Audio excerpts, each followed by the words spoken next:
welcome everybody. This is a brand new segment. We're calling this Eyes On. From iMagnet, we are going to take a look at a bunch of different topics that are surround the marketing field. And today I'm thankfully joined by my co-owner of iMagnet, Mr. Matthew, and we're going to kind of discuss some web development and web design issues and creation topics and kind of give you guys some ideas and knowledge behind the scenes of people who are specific like him, who are a product expert in creating these websites and different things for you. So thank you, Matt, for joining me. Welcome in. Absolutely. I kind of wanted to tee it off. Knowing a little bit about your history and kind of giving the viewer kind of an idea of what kind of brought you into web design. What were kind of the things that jumped out that you just were so intrigued by and just kind of wanted to get into it, and here you are running a business and probably have made 200-300 websites. Who knows how many you've made. But yeah, kind of give us, how did you kind of get into this? I think that's something a lot of us are curious about. Sure, absolutely. So I want to say, I mean, from a standpoint of just how I jumped in, I think that, this is something I always kind of joke around with people that know me well, that in a previous lifetime, or a future lifetime, however you want to look at it, engineering has been something that I've always been interested in. So, just as things are created and built. I've always, ever since I was a young kid, just been really interested in how they work, how they're created. I don't know if you remember that old show, Modern Marvels, and how it's made. I want to say from like the early '90s. I still to this day love watching old reruns of that stuff, and so always kind of had that kind of passion for understanding how things are created and developed and so on and so forth. And years back, I had some opportunities, with some kind of small business ventures to kind of tinker around with, some basic web development.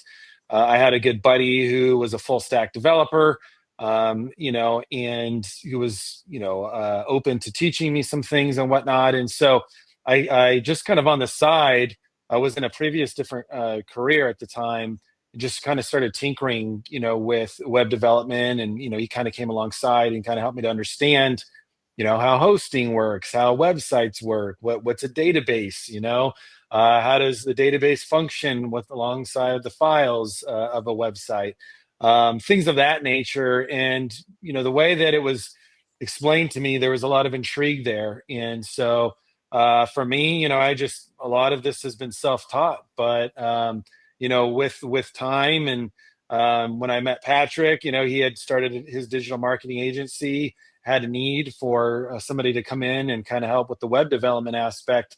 I was doing something completely different from a career standpoint, but there was a lot of creativeness to it. And so because I had kind of that intrigue and some past experience with some very basic web development, I kind of came alongside him and was willing to kind of learn as I go and teach myself and help him out with some of the needs he had, and things just kind of exploded from there. And so I went ahead at that point and kind of consulted with him, contracted with him.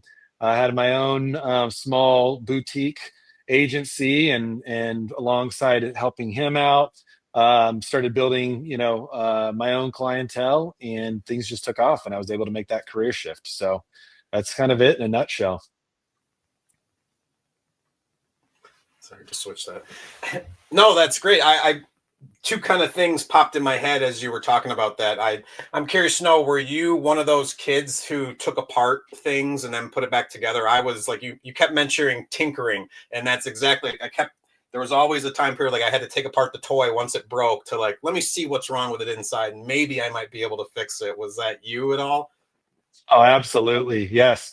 I mean, I remember even just the most basic things of being in, junior high, high school, and fidgeting with my pen, and taking it apart and pulling the spring out, and how does this work, and things like that. And it's funny now because, here we are in 2025, kids have these little fidget spinners and things like that, but we didn't have that, back then in the '90s and whatnot. So my fidget, was taking apart pens and things like that, and my mind was always running with, how things work and things of that nature. So absolutely. Cool. One other thing, statement that you mentioned, and I told you before, I'm going to ask questions if there's things that I don't know. And you made a comment about a full stack. And I think there was something else after that. Could you, Developer. maybe not quickly, but can you kind of explain what a full stack developer is? Sure. So a full stack developer, well, let's start off with programming languages and things of that nature, right? Obviously, programming coding has been around for a very long time, and uh, over time, additional languages is what we call it, have been introduced, right? And so, essentially, what a full stack developer is somebody who has a very in-depth understanding and the wherewithal and knowledge to be able to code utilizing many of these different programming languages, things like C sharp and C++ and things like that from the past, and also newer stuff. Somebody who's very experienced with JavaScript development, things of that nature. So obviously we know, HTML, CSS, things of that nature.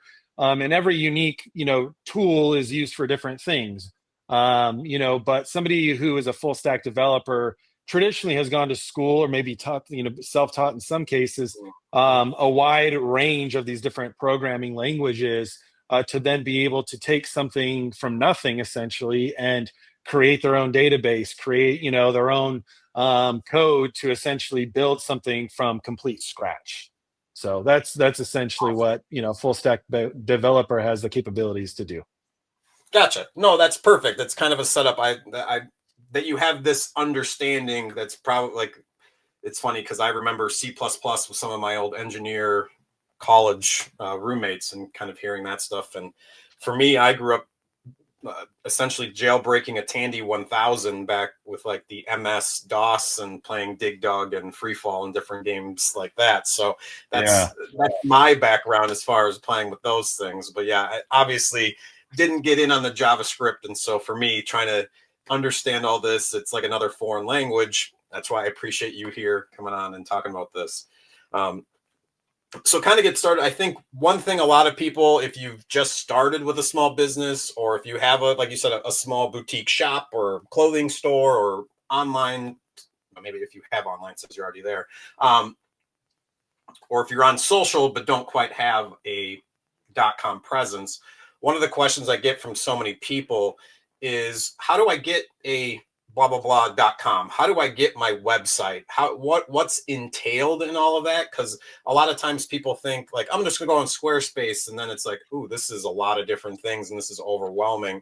What's the reason why we would have somebody professional make it versus kind of doing one of the chop shop kind of deals? And kind of what are your thoughts, and how does somebody get started with just kind of creating a website from the beginning? Sure. So I think the biggest thing that you have to kind of start with is online presence, right? And how do you create an online presence? Now, as you mentioned, social media it plays a big role in that, but ultimately with social media, you're utilizing someone else's platform to try to create that online presence, right? But Yep. we know within marketing that those are really just avenues to draw attention to oneself or one's company, and with the ultimate end goal, which is to get them back to their home base, which in this case would be their website, right? Yep. And with certain platforms out there like a Squarespace, website, Shopify website, if you do e-commerce, things of that nature, is that you can utilize their free subdomains. However, from a professional standpoint, it doesn't is not going to give you that professionalism aspect. And in order to create that professional aspect, or really start on your own platform, which we have a tendency to predominantly use the platform WordPress, which is an open source platform, and I can kind of get into more of that later.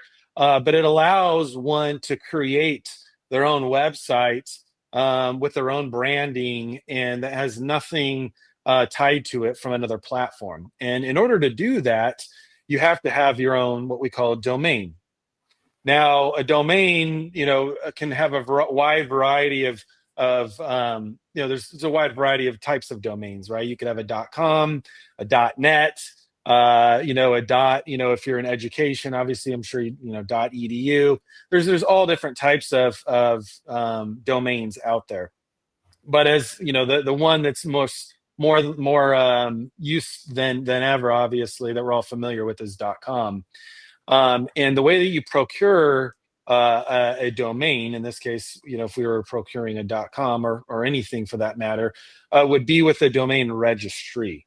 So a domain registry, is, I'm sure you've probably heard some of the likes of GoDaddy, Bluehost, HostGator, things of that nature. There's tons of them out there, right? And essentially, domains are, number one, they're a public record. So unless you hide your information, everybody has access to who the domain owner is. And you can hide all that information, with certain features that you have to purchase. But ultimately, that's where you would start, is you would go to a domain registry like GoDaddy. For me, specifically as it relates to domains, GoDaddy is probably the biggest online giant of domain registry and domain registry management out there. They've been around for decades. They do it really well. The costs are very reasonable.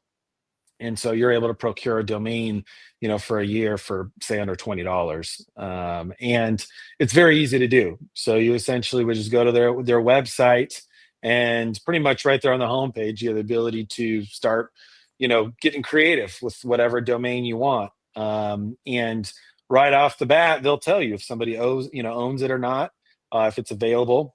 And then from there, you just decide the terms. Do you want to purchase it for a year, 2 years, 5 years, so on and so forth, and then just follow the prompts to procure it. Domains are very much like a car lease, in the sense that you cannot physically ever permanently own a domain. There's terms to the domain, and what most people will do so that they never lose the domain is they'll set up auto renew features and things of that nature, so that when come time that term ends, say it's a year-long term, their card on file will automatically just renew, and so they never have to worry about losing it. But no one can physically own a domain outright permanently. Make a one-time payment, even large payment, a sum of money, and purchase it. It's something that constantly has to be renewed. So that's essentially where, that's how you start, in order to start working on that online presence, is to create, an account with GoDaddy and purchase your domain. And then from there, you have full ability to get into everything else, whether that's developing a website, creating professional email with tools like Google Workspace, or Microsoft Outlook, things like that. But that's essentially where you would start. Yeah, that's what I just wrote down, was about the email stuff, but I was hoping that it would segue nicely, and you did set it up.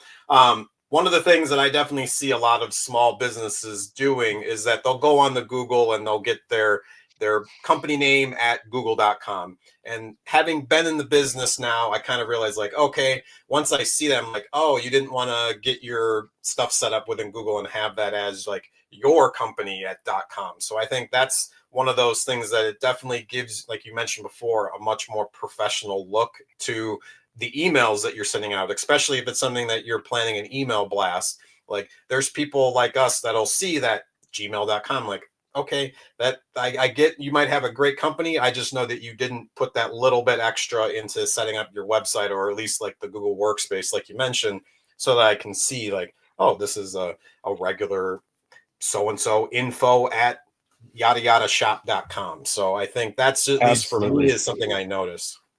Yes, it's funny you mention that, because as I'm sure you get, in your inbox all the time, is all types of advertisements for services and things of that nature. And before I even really read through an email of somebody that I was emailed by that I'm unaware of, I immediately just click that little drop down of, let me expand and see the physical email address. And I don't care how professional that email looks, if there is a at gmail.com, yahoo.com, things of that nature, it instantly just gets archived, as spam. Because at the end of the day, if you're a professional company, in 2025, it's imperative to have a professional email. And there's many reasons behind it, but I would say one of the biggest reasons is the trust factor. When you have a professional email, right off the bat, there's a trust factor that is shown to whoever it is that you're, approaching, that you have a credible business. And without that, really, in my mind, at least from a trust factor, credibility factor, it's just extremely lacking when you don't have that. So, things have been made so easy nowadays in 2025 to have a professional email at a very minute cost, that in my opinion really everyone should have one, because you're in my it's you're really doing yourself a disservice in terms of growing your company and things of that nature and instilling trust by not having something of that, and a professional email in that place. Absolutely. Last thing I'll bug you about on the domain one was, Mhm. and this might not be something that a lot of people end up having to deal with, and it's not even something to deal with. It's something that you're kind of rewarded with, is selling your domain. So say that you kind of had a fairly popular run as a company, and say you might be looking towards selling your company off, or maybe it's to a competitor and you want to sell a domain off. Uh, What can you speak on that as far as stuff that experiences that you've had with selling a domain? Is that something that's sound idea, or does make sense, or has happened, or issues that might come up?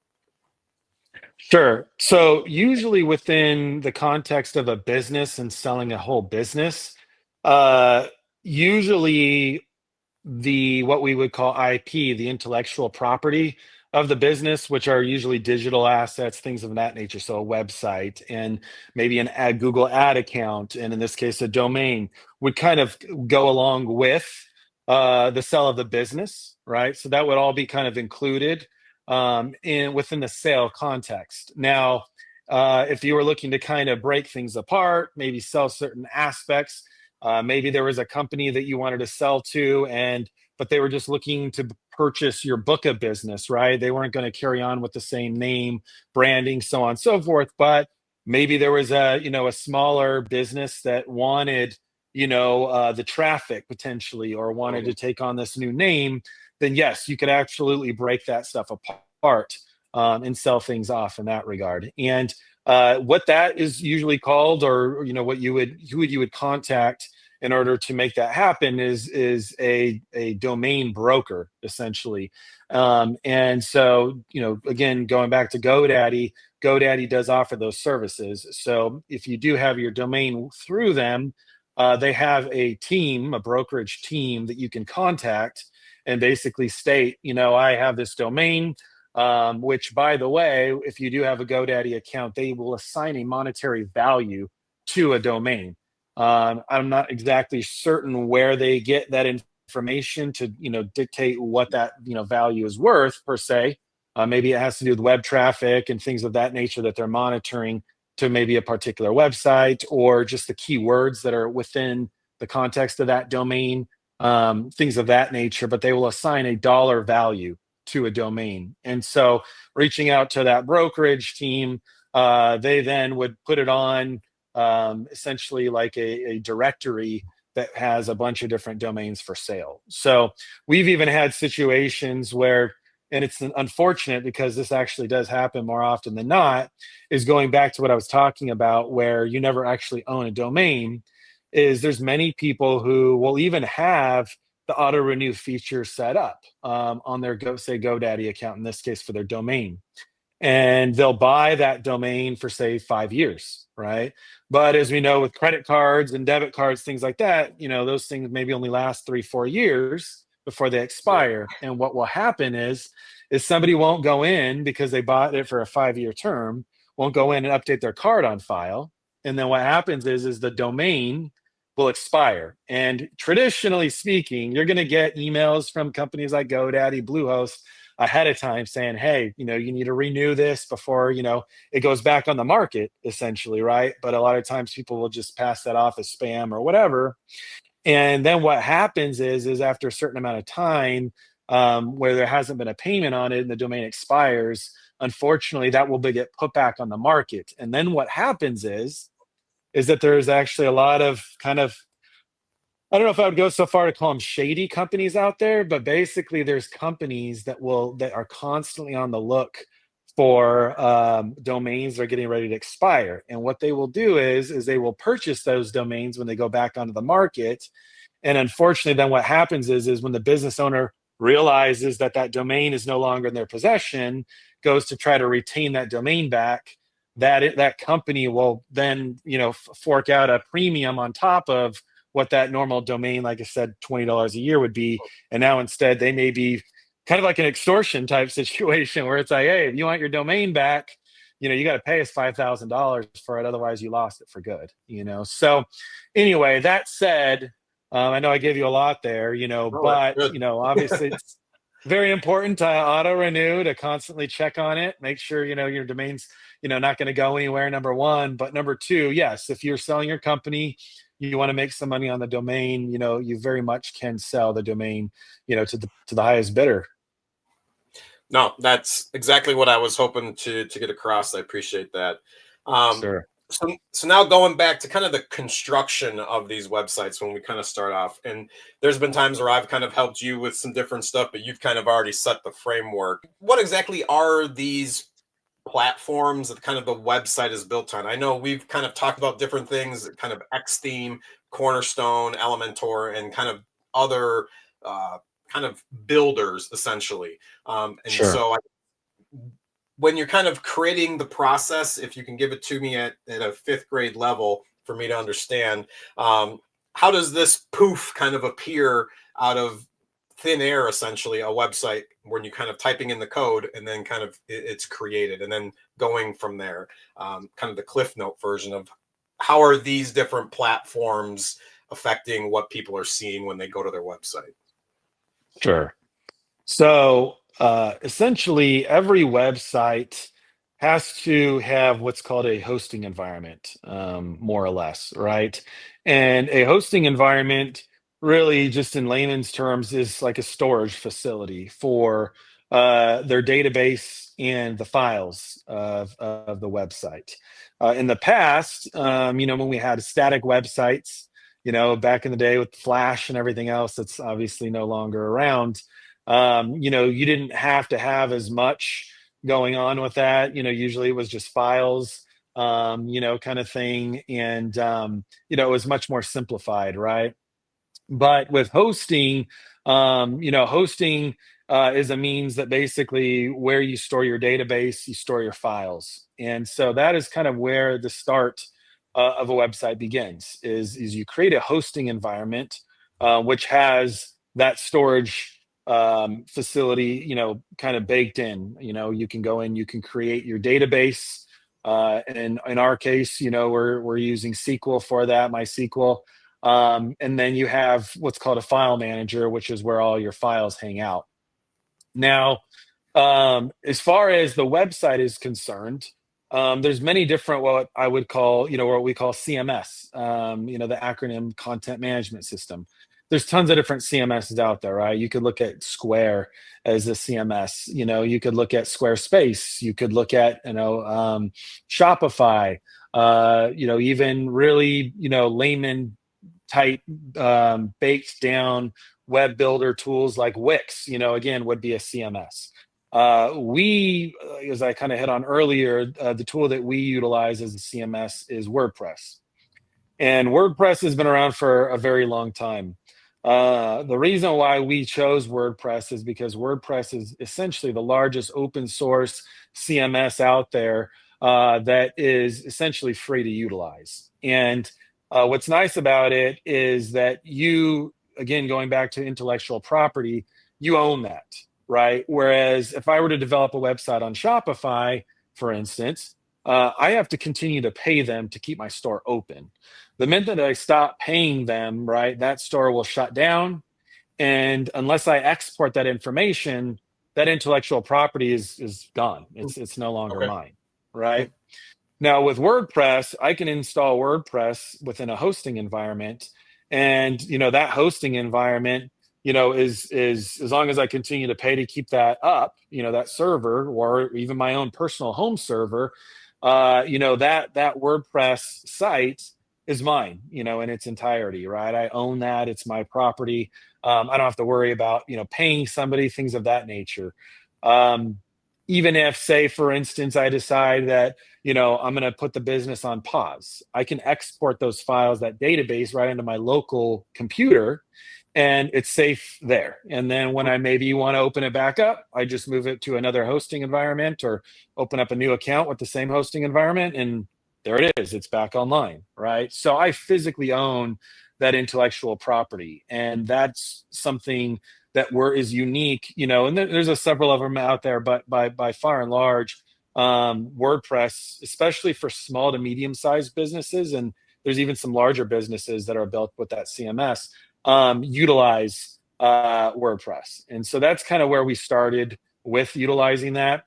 And again, because, and I'm throwing the word around a lot, open source, basically open source in a nutshell just means that you have freedom and flexibility to do whatever you want with it. You're not being forced to utilize certain tools.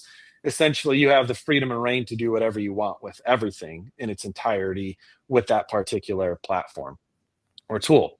So with that, you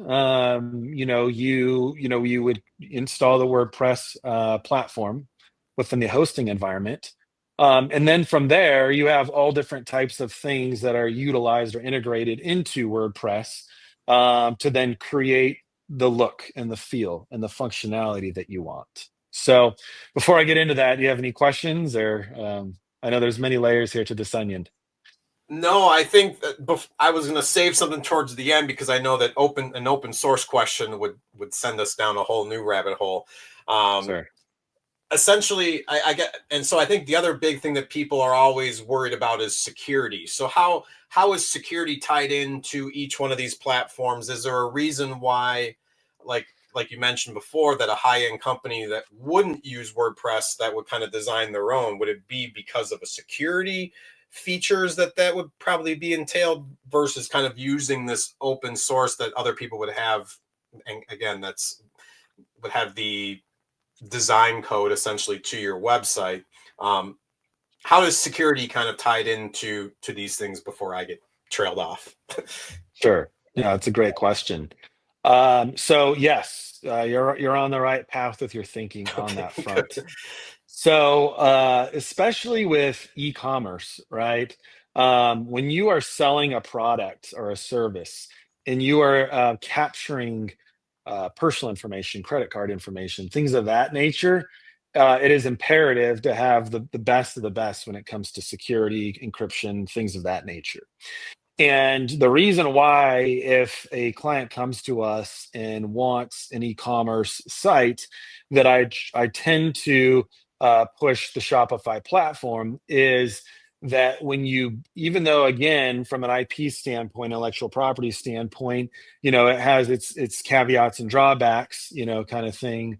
In terms of the security, you are sitting behind a $1 billion company that has massive teams that are monitoring this type of stuff. And in the event that, say your website were to get hacked, because your website is sitting on their particular platform, there's going to be some things that they're going to be responsible for in terms of the Okay. security and from a legality standpoint, because platforms like Shopify, you don't actually have really the ability to do a whole lot with the security. The security is already kind of baked in, if you will, to their Mhm. platform, right? Whereas with a WordPress site that like we develop on, because it's open source, there is the ability for that site to get lot more easily hacked. And so you have to be a lot more cautious with the WordPress platform. And so, because of that, something that we do within iMagnet, and what I do myself, being the one to develop most of our sites and manage our sites, is that I have integrated certain tools, third-party tools, to keep the sites, free and clear from being hacked, having malware installed, things of that nature, right? We have security tools that we integrate within the website from a server level, even, to keep things as safe as physically possible. Now, as we know, when you see breaches like, the credit, bureaus getting breached, and Target, big billion-dollar companies getting breached, that just goes to show you that unfortunately it's impossible to fully have a 100% secure website. It's impossible to do, right?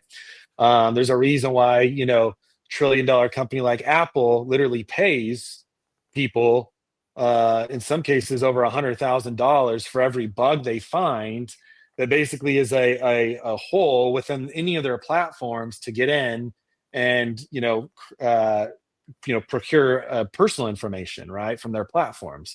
So they pay big bucks to get this information so they can put patches on any of these types of holes, right? And so again, it's just, we want to do our due diligence in protecting the site, right? And so with that, we utilize tools like SiteGround security. WordFence is another tool that we utilize that keeps malware at bay, things of that nature. And there's other things like PHP updates and things of that nature that you have to stay on top of. And one of the biggest ways for websites to get hacked is not being updated. And so, as we know, with our phone and with our computers, there's regularly new updates that are getting pushed out, right? And those updates, not only are they, and in this case, maybe we're talking about iOS, right? iOS, every September, the new iOS drops, we get all these new features, which is great, right? But at the same time, what's also included that's not so fancy and exciting that most people don't think about or even put much attention towards is the security patches. And so Apple is also pushing out security patches, which again is putting blocks on those little holes where potential, sensitive information could be leaked. And so that, is something that is absolutely imperative. And, without getting too much more off track, but staying kind of on the security standpoint, is one of the main reasons why about 6-7 years ago, maybe even been a little longer, that Patrick and I were discussing, just some of the different services that iMagnet was offering, was hosting services. And, really we had no intention on providing hosting services out there, but what came alongside the hosting services was the maintenance portion. Because at the end of the day, as I mentioned, there's many different, just like you can buy a domain with many different registries, you can also purchase hosting services with a company like GoDaddy or Bluehost and stuff like that. And they're all very similar in how they kind of work. Not that they all are created equal. However, the component that we added in was the maintenance factor. And what that it's us going into every single website that we host and regularly updating the website, right? And we'll get into some of those components of the website that need to be updated, right? But there's a lot. And so it's something to where if you're not regularly maintaining a website, which I a lot of times will equate it to like a car. You buy a brand new car, it's this really cool thing that you have, or even a home, right? A good investment in a home, but you're never doing anything to the home. You're not taking care of things, and things are breaking down, but you're not really replacing stuff and this and that. And then you kind of get frustrated years down the road of, why is my car not running very well? Why is this and that? Why is it breaking down? It's like, well, when was the last time you did an oil change, right? When was the last time you replaced your brake pads? When was the last time you put new tires on it? So a website is very similar to that, right? You have to regularly update stuff if you want, that investment to last you as long as possible. No, that's a perfect analogy. Clip this. We're putting that on social for sure. That's, I think that, Yes. at least in my head and hearing when I've heard customers mention things that come up that, well, we haven't checked on anything for a few years. It's like, oh, and at least for me in my own mindset to be like, let's go check these things out to make sure that maybe we haven't updated some stuff. Let's go through here and find these things. So no, I think that's a great analogy. I guess as Sure. far as websites go, kind of my last question that I kind of want to pose to you, and you mentioned the comment, you said legal, and so I kind of wanted to bring this up. What are some other legal issues that someone with a website could kind of run into? I know a lot of times people are worried about piercing the veil, and if for whatever reason that somehow there's something on their website that could end up having them, whether it's get sued, get a copyright issue, or a trademark thing, are what are some benefits or some protections that you can do as far as your website to avoid kind of running into any of those issues? Sure. So, I'm glad you brought that up. Something that we have been seeing more now than ever are things like the need for privacy policies, terms and conditions, which are essentially pages, legal type pages on a website that protect the website, the business, those digital kind of assets. And in addition to that, something that I was just working on the other day was SMS type legality dynamics for a contact form, right? Because again, is in 2025, there's a lot more ways that companies are marketing to people. Never in the past were we utilizing text messages to market to people, right? But that's kind of become a thing now, where companies now are texting people with different offers and just interacting with them in general.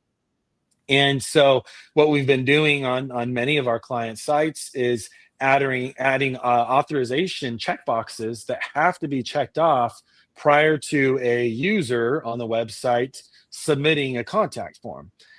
Because if there is a phone number field and the particular client or business utilizes SMS marketing, if that checkbox isn't there, where the user authorizes the business to send them text messages, there's a lot of legal issues that can come from that, right? Okay. So these are things that we're seeing more and more that need to be implemented, and if not, it can kind of come back to haunt you a bit. So we're doing more and more of that now. Now more than ever is creating terms and conditions pages with all the legal jargon, privacy policies, things of that nature, cache and cookies. Any type of data you're collecting from a user, even just going to your website. Again, you have to show notifications that you're actually gathering that information and being transparent with your end users. And then the other really major one that we're seeing a lot of, which has some pretty damning factors to it if you're not on top of it, is what's called ADA compliance. So many of us already know about the American Disabilities Act, but I think that a lot of this came from a story. I'm not certain 100%, but I want to say it was maybe even a Domino's pizza website where somebody with the disabilities issue, I believe that they were maybe deaf, something of that nature, was having issues navigating through the Domino's pizza delivery, website, trying to put in an order and things of that nature. And they were either, deaf, blind, maybe had some colorblind issues, things of that nature. I don't remember the exact disability. However, they were unable to do that, and so they opened up a massive lawsuit with this company and actually won the lawsuit. And so that kind of started this whole process of companies, obviously the larger, multi-million dollar companies doing it, but then, trickling down to now your small mom and pop type businesses, because unfortunately, there's bad people out there in the world and will take advantage of the systems, right? And so what we've seen more and more now is your kind of shady legal companies, attorneys, things of that nature, who will target small mom and pop type businesses that do not have an ADA compliant website, and essentially go after them for not having that instilled, right? And so this is something that we as iMagnet are in the process of offering, is an ADA compliance integration into their website. And just to kind of lightly kind of go back to what I was talking about, as it comes to the ability with the website to or the inability for a website to be 100% secure is Mhm. that it's impossible for a website to also unfortunately be 100% ADA compliant, right? It's impossible because obviously, as we know, there's many disabilities out there, and each disability can even be unique in its own form, right? You have multiple people that are blind, but it may affect them differently, and and even though there's a general idea around it, there's different things that affect them personally. And so, with that, we are in the process of, getting something in place where we can start offering an integration to any of our client sites, so that they at least have something in place to where if one of these shady legal teams were to go to their website, that they have the tools there to essentially get this company off their back, right? Where they're at least checking off the boxes of offering things to a potential disabled person. So that is also something that we're seeing more and more of, that we've been connecting with different clients about, that we've also been approached about, is how do I get to my website to be ADA compliant? And so we're in the process of getting that in place so we can offer that as well, just to make sure at the end of the day, again, especially considering all the different client sites we host and manage, that all of our clients are set up for success and have the most secure, compliant websites out there that they don't need to worry about at the end of the day. No, absolutely. That's great. Thank you for sharing that. Um, I'll kind of finish with this. I know we both got to get back to work. And I can't not let you go without trying to talk about the current big story that happened within the last 24 hours, and that's DeepSeek. I am curious to get your reaction. What is about two weeks ago, or probably last week, we saw the OpenAI people in the White House asking for $500 billion, and here this Chinese startup. Yet it sounds like they may have had some uh, NVIDIA processors, which they weren't supposed to have. Regardless of that fact, it sounds like they were able to kind of create this chat GPT competitor for about $5 or $6 million, and is completely open sourced, like you've mentioned before. So now, and and just listening to the news earlier today, there's already been about 500 variations of from the open source that was put out online. So I'm curious to get your comments. This is something that tanked the market yesterday by almost $1 trillion. So this is kind of the story of the day in the tech world. So, and I really am curious to hear your thoughts on this. Sure. Well, I'll say this much: it was no surprise, that a company like this would just come out of thin air, right? With how fast technology now is just moving. I remember. I'm trying to remember his name, a gentleman by the name of Ray Kurzweil. I don't know if that rings a bell at all to you, but Sounds familiar. this, yeah, this guy's been around for decades. I believe he's a scientist. He's a technologist kind of guy who's made a lot of accurate predictions about technology and the speed of technology and the certain things that we would maybe have, further into the future and what that would look like. He was a big driver behind like nano type technology, utilizing it within a medical context and things like that. And, he talked a lot about um, how fast, technology is going to move. If you look at different trends and things like that, you see how long it took, from the internet, going from what it is to what it is now. You look at even, so for instance, phones, right, and computers, and how computers started back off what in the 70s, into the 80s, and now how fast they're moving into what they are now, where they're becoming faster and smaller, and they're just much more robust. And when I say that, though, I mean that the time that it's taking for things to evolve and get faster and better is just becoming now, where instead of it taking maybe 10, 15 years to progress to a certain state, now it's happening in 5 years, 3 years, 2 years. Now, in this case, as we know, OpenAI, Chat GPT, this was something that really just started blowing up maybe in the last year to 2 years, really. I mean, obviously it's been around for a little bit longer than that, but it blew up. Where now, when Chat GPT came out, that was when we really saw the blowing up of like Google Gemini and all these other AI type tools, including Apple themselves creating their own intelligence so that now you can, utilize on iPhone 16 and 15 Pro. And so again, going back to my original comment, it was no surprise that this would happen. And as we know, China has always been a very big driving force of technology. And they have a habit of obviously ripping off, the U.S. in many regards with technology. And yes, they have been their own innovators in many different things, right?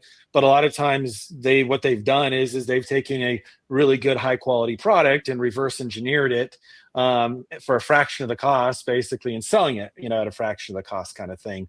And so, obviously, we know that once stuff comes out, it's just a matter of time before, there's going to be some other competitor that's going to come out. And so, in terms of myself utilizing it, I will probably stay away from it, just being, where it was developed and the fact that they've kind of had to, go about it in a shady way with those NVIDIA chips and, utilizing so many. I want to say I watched the interview where, the founder was talking about it, and he wouldn't really give details specifically of how many or how they got them and things like that. And so that in and of itself, is a bunch of red flags, generates a bunch of red flags to me where I'm like, I probably won't touch it, just because I'm always, there's always that concern of what kind of data is being collected on me and things of that nature. But yeah, long story short, it didn't surprise me, and it'll be interesting to see again just what more comes out of this in many regards. But I will say this much too: that the cool thing, the one kind of major cool thing to me about all of this, is that the more this type of open source stuff comes out, and the more competition in the market there is for this type of stuff, is that the cost for us as end users drops dramatically, right?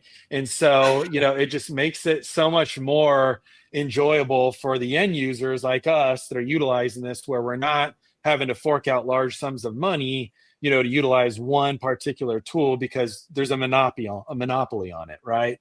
Yep. Things like this, where, with time, more and more, secure platforms that we can utilize that are out there, it just makes it much more of an open market for us to have much more feature, not features, but competitors, and that's actually what I'm super excited about. So No, that's that about was it, man. exactly Yep. what I what I was going to wrap with and say. I think, or I was going to try to rebuttal with you, but you took Mm, the rebuttal away. Was, to me, the competition in itself, I think, is what is like you said, it is what I'm most excited about to see what's happening.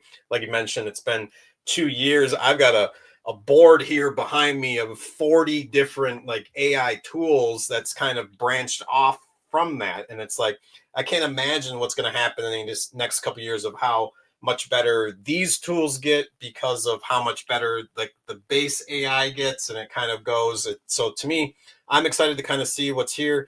I'm probably like you.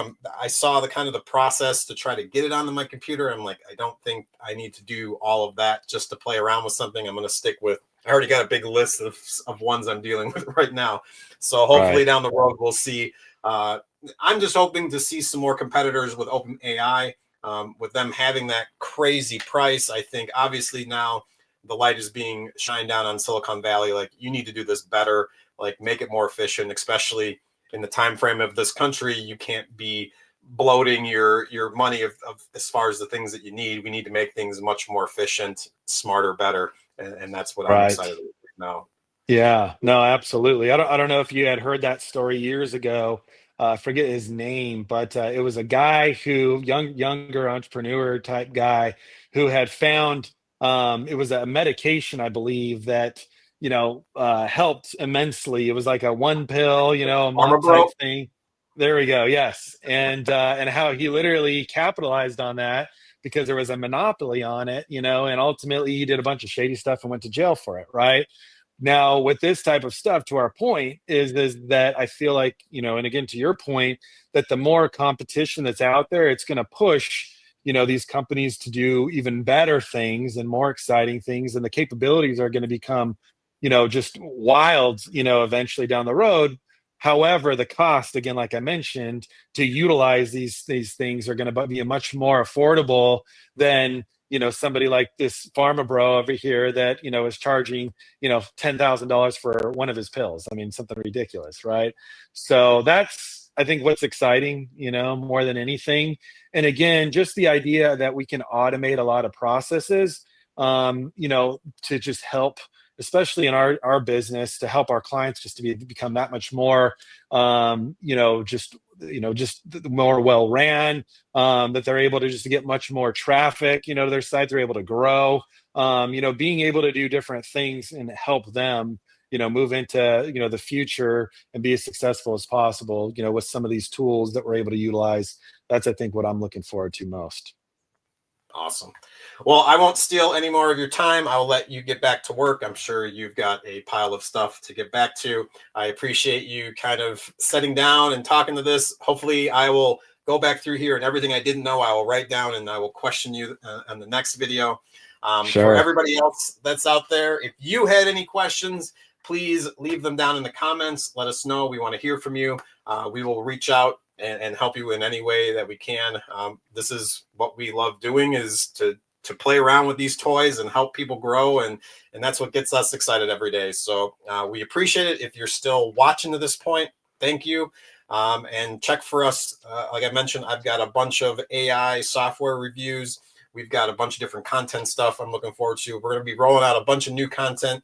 Might not be any Marketing Mondays, but we will be back with a lot more marketing content. So thank you, Matthew. Thank you, everybody watching. Thank you. We will see you guys next time.